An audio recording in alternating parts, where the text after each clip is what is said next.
Summer 1941, the Soviet Union. Europe lies under the iron grip of Nazi Germany. On the 22nd of June, Hitler's armies crossed the Soviet border, unleashing Operation Barbarossa, a campaign that is not merely a military offensive, but a crusade of destruction.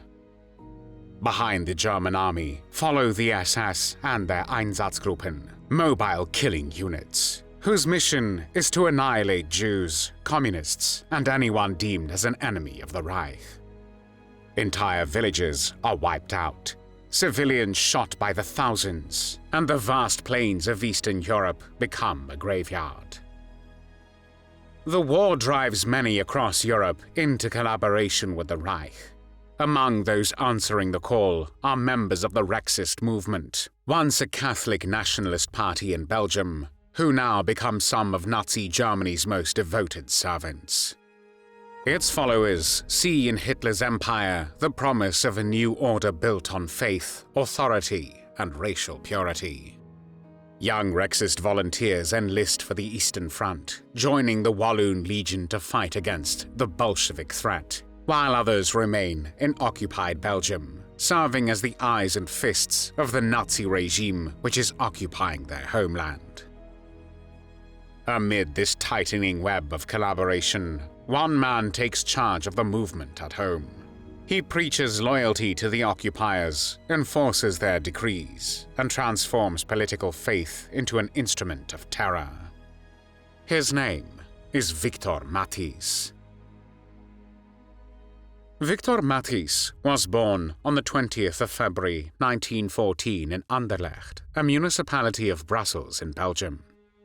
He grew up in a modest Catholic family during the uneasy calm that followed the First World War, when Belgium still bore the scars of German occupation and destruction. His childhood was neither poor nor privileged, shaped more by the quiet discipline of a Catholic home than by any political passion. As a young man, he was gentle in speech, soft in appearance, and physically weak. During his medical examination for conscriptions, doctors declared him unfit for service, noting that he looked malnourished and too frail for the Belgian army. It was a verdict that humiliated him, for in that time, manhood was measured by strength and endurance.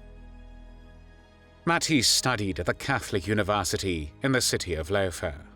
At that time, university was a center of debate, where Catholic reformers and young nationalists often clashed over Belgium's future. For students like Matthys, the liberal system of parliamentary politics seemed dull and corrupt. He was drawn to movements that promised unity, authority, and moral revival. In those years, he met Léon de Grelle, a brilliant and ambitious Catholic journalist who spoke of a new political order inspired by faith and discipline. De Grelle founded the Rexist movement, or simply Rex, in 1935, claiming to defend Catholic values against communism and liberalism. But in reality, behind the rhetoric lay an admiration for Benito Mussolini and Adolf Hitler and their dictatorships. Matthys, impressed by de Grelle's charisma, joined his movement almost immediately, and soon he entered his inner circle. The Rexist movement attracted young men who wanted action, uniforms, and symbols that gave meaning to their lives. Matthys, once an aimless student, found in the Rexist movement a community and firm cause. He helped de Grelle organize rallies and write pamphlets, repeating phrases borrowed from German propaganda about order, obedience, and racial renewal. In November 1935, he joined the so-called Courtrai coup, a failed attempt by Rexists to seize power over the Belgian Catholic Party. In this attempt to gain influence over one of the long-established parties in Belgium, the Rexists failed and decided to run for the Belgian parliament in 1936 as an independent party. Given their radicalism, they were surprisingly successful, and as a new party, won 11.5% of the national vote. Matthys participated in these activities of the party, and at this time his loyalty to de Grelle was absolute.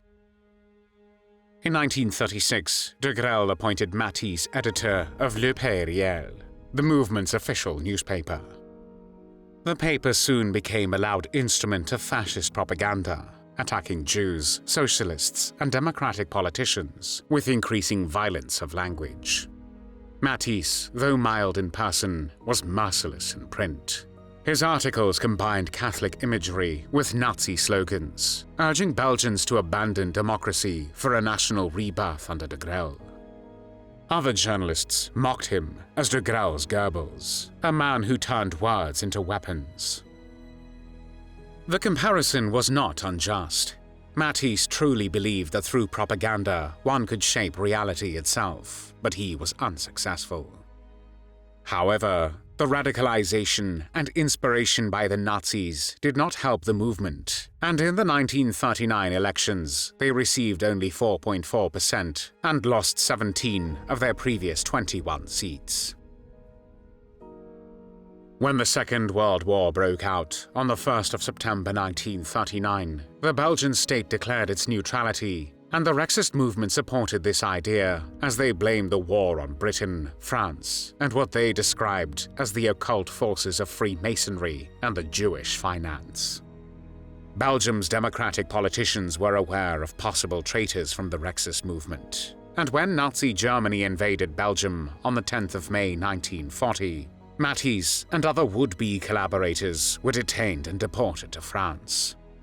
Yet, the fall of France in June 1940 soon reversed Matthys' fortunes. The Germans soon released Rexist prisoners and allowed them to resume their political activities under German occupation. Matthys returned to Brussels in 1941, convinced that Nazi Germany represented the triumph of a new, stronger Europe.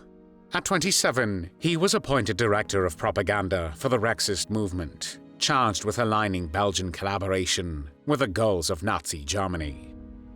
A few months later, in July 1941, when party leader de Grelle left with his Walloon Legion to join the Germans in the attack against the Soviet Union, Matthys became acting head of the Rexist movement.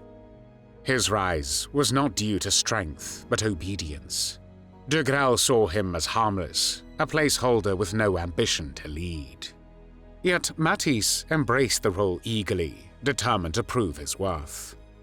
In September 1941, he delivered a speech to party officials announcing a new era of strict discipline and total loyalty to the Germans. Under his direction, Rex began to imitate the structure of the Nazi Party more closely. He created the political service and tightened control of propaganda. In July 1942, his character hardened. When Jean Desmarais, a local Rexist leader in Charleroi, a city in southwestern Belgium, was assassinated, Matthys ordered reprisals against a magistrate suspected of sympathizing with the resistance. The action marked a shift from rhetoric to terror. He then declared that the movement will now undertake the anti-Jewish struggle itself, aligning the movement openly with the Nazi campaign of racial persecution and mass murder. In a later speech, on the 25th of October 1942, he spoke of the Walloon race as Germanic in origin and destiny, claiming that Belgium's unity could only survive under German protection. His words were grand, but his authority was small. Most Belgians despised Rexists as traitors, and even among collaborators, Matthys' influence was uncertain. When de Grelle returned for a few months from the Eastern Front in 1943, Matthys kept his title but gradually lost real power. Yet he remained useful. He created the Department of Security and Information, known as the DSI, whose purpose was to monitor political enemies and report them to the Germans. At first, the DSI worked as an intelligence branch, but soon its members began to abuse their power, extorting money, robbing civilians, and settling personal scores. Belgian citizens called it Rex's Gestapo. Matthys, unable or unwilling to control them, allowed the violence to grow. By 1944, as the Allies advanced on all European fronts and German authority weakened, Rexist militias operated almost independently, ruled by fear and revenge. Matthys still tried to maintain his importance, and on the 3rd of January 1944, he reorganized Rex's central administration and created a new inspectorate to train paramilitary forces. He imagined a new order rising from the ruins, but in truth, his power was crumbling. When de Grelle ordered him to prepare lists of Belgian workers for deportation to German factories, Matthys refused, a rare act of defiance against the unspoken leader of the movement. De Grelle never forgave him, and Matthys lost any illusory remnants of power in the movement. Despite his lost position, one of his darkest deeds was yet to come. On the 17th of August 1944, the Rexist mayor of Charleroi, Oswald Englebon, was ambushed and killed with his family by members of the Belgian resistance. That night, Matthys summoned his militia leaders and ordered revenge for the attack. After this, 27 people in Courcelles, in western Belgium, were murdered by Rexists on the 17th and 18th of August 1944, just a few weeks before Belgium was liberated by the Allies. The deaths of the people from Courcelles were meant as a warning to the resistance, but in reality, they became a symbol of Rexist cruelty. After the massacre, Matthys fled to the city of Dinant, staying briefly at a Rexist-run hotel, then vanished as Allied forces liberated Belgium. On the 30th of March 1945, he met with de Grelle and another Rexist leader, and they dissolved the Rexist movement. After this, Matthys wandered for months through hiding places, while de Grelle escaped to Spain, which was ruled in that time by fascist dictator Francisco Franco. After the end of the Second World War, Belgian authorities began to arrest surviving collaborators with the Nazi occupiers. Matthys was captured and imprisoned, awaiting trial for his crimes. The trial opened on the 21st of May 1946 at Charleroi Concordia Hall, and 97 defendants stood accused of participating in the Courcelles massacre. Matthys, pale and weary, listened as witness after witness described the terror his orders caused. He did not deny his collaboration with Nazi Germany. Instead, he argued that he had believed Germany would win, and that resistance was futile, and only forced his hand in the reprisals against the civilian population.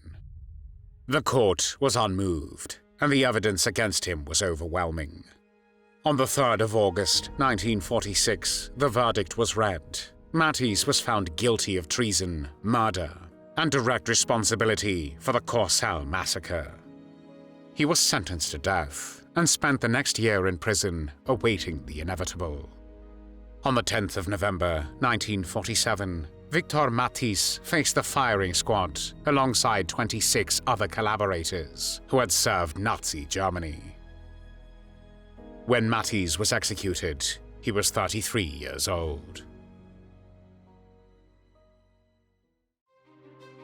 Before we end today's story, take a look at worldhistory.tv, your special destination for true history lovers. Discover exclusive documentaries and incredible stories you won't find anywhere else. Thank you for watching, and don't forget to subscribe for more.